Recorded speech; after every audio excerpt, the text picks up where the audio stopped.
দুনিয়া কখনো মনে রাখে না, কিন্তু আল্লাহর রহমত বান্দাকে কখনো ভুলে না। দুনিয়া কখনো মনে রাখে না, কিন্তু রবের রহমত কখনো বান্দাকে ভুলে না।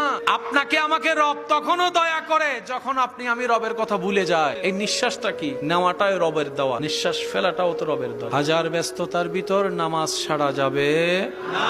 কেন নামাজ পড়বো? উত্তর একটাই, আমার রিজিক দাতাকে, আমার সৃষ্টিকর্তাকে, আমার রহমানকে, আমার রহিমকে খুশি করার জন্য আমি নামাজ পড়বো। যে কাজের জন্য নামাজ বাদ দিচ্ছি সেই কাজের রিজিক দাতা তো আল্লাহ। আমি রাজ্জাককে নারাজ করে কিভাবে আমি রিজিক খুঁজি? আমাদের সবচেয়ে বড় ভুল কোথায় জানেন? আমরা সুখ দাতাকে নারাজ করে সুখের তালাশ করি। আমরা শান্তি দাতাকে নারাজ করে শান্তির স্বপ্ন দেখি।